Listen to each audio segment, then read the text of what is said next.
नमस्कार, मैं हूं सिद्धि सिंह और आप देख रहे हैं आगाज एक्सप्रेस। एक जमाना था जब बिहार में लालू प्रसाद यादव का बहुत जोर चलता था।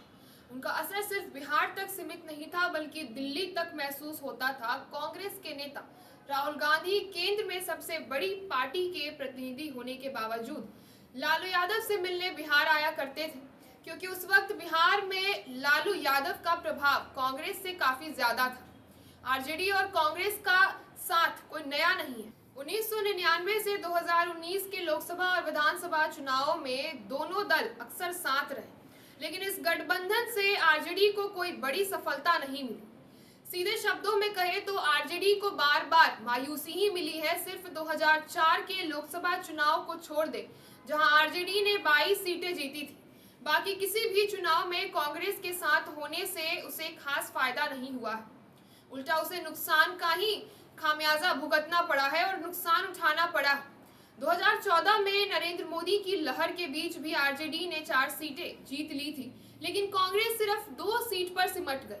वहीं 2019 में कांग्रेस के साथ रहते हुए भी आरजेडी खाता भी नहीं खोल पाई, जबकि कांग्रेस ने सिर्फ किशनगंज में जीत दर्ज की। कुल मिलाकर के 20 सालों में कुछ गिनी चुनी कामयाबियों को छोड़ करके ये गठबंधन ज्यादा सफल नहीं रहा है। लेकिन अब राजनीति का रुख बदल रहा है। आरजेडी और कांग्रेस के बीच अब बराबरी का रिश्ता बनाने की कोशिश हो रही है, या यूं कह ले कि चुनाव से पहले दोनों तरफ से प्रेशर पॉलिटिक्स का खेल चल रहा है। बिहार की राजनीति में इस बात की भी चर्चा है कि लालू प्रसाद यादव ने कांग्रेस की ताकत को कम आंका है। आलोचकों का मानना है कि अगर कांग्रेस राष्ट्रीय स्तर पर इंडिया अलायंस का नेतृत्व कर रही है, तो बिहार में भी उसे इज्जतदार और मनपसंद सीटें मिलनी चाहिए थी। मुख्यमंत्री पद के दावेदार को लेकर के भी बिहार से दिल्ली तक चर्चाएं जोरों पर है। पहले जहां आरजेडी ये दावा कर रही थी कि मुख्यमंत्री तो तेजस्वी यादव ही बनेंगे, वहीं अब एक अहम बैठक के बाद पार्टी और खुद तेजस्वी यादव के सुर कुछ बदले बदले नजर आ रहे हैं। दरअसल तेजस्वी यादव ने कांग्रेस अध्यक्ष मल्लिकार्जुन खड़गे और राहुल गांधी से मुलाकात की। इस बैठक में बिहार विधानसभा चुनाव को लेकर के सीटों के बंटवारों और उसके साथ ही गठबंधन से जुड़े कई मुद्दों पर चर्चाएं हुई।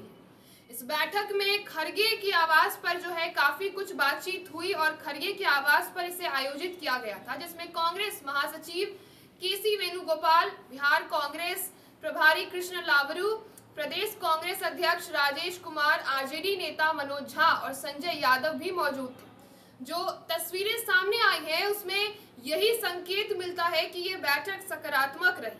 तेजस्वी यादव नंगे पांव कमरे में पहुंचे और राहुल गांधी तथा खड़गे ने खड़े होकर के उनका गर्मजोशी से स्वागत किया।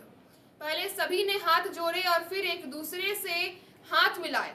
बैठक के दौरान तेजस्वी ने यह भी दिखाया कि वो वरिष्ठ नेताओं का सम्मान करते हैं। जब बैठने की बारी आई तो उन्होंने तब तक अपनी सीट नहीं ली जब तक राहुल गांधी और मल्लिकार्जुन खड़गे नहीं बैठ गए। गौरतलब है कि उम्र में तेजस्वी इन दोनों नेताओं से काफी छोटे हैं। उनके साथ आरजेडी के नेता मनोज झा और संजय यादव भी बैठक में शामिल थे। इस मुलाकात की तस्वीरों से यह स्पष्ट है कि बिहार महागठबंधन में चल रही नाराजगी को खत्म करने की कोशिश हुई। बैठक के बाद जब तेजस्वी से इसका हाल पूछा गया तो उन्होंने कहा कि बैठक बेहद अच्छी रही। उन्होंने ये भी जोड़ा कि हम मीडिया में स्ट्रैटेजीज नहीं बनाया करते हैं, लेकिन मोदी जी देश के प्रधानमंत्री है, फिर भी बिहार के साथ भेदभाव हो रहा है। यहाँ पलायन, बेरोजगारी जैसे मुद्दे हैं। बैठक काफी सफल रही। भले ही तेजस्वी यादव ने गठबंधन की बैठक के बाद एक सकारात्मक सा रुख अपनाया दिखाता हुआ नजर आए हैं तेजस्वी यादव, लेकिन कांग्रेस को कितनी सीटें मिलेंगी और मुख्यमंत्री पद का दावा कौन करेगा, ये मुद्दे अब भी महागठबंधन के अंदर चली कूटनीति का एक मिसाल बन सकते हैं। तो ऐसी तमाम खबरों के लिए आप जुड़े रहिए हमारे साथ और देखते रहिए आगाज एक्सप्रेस।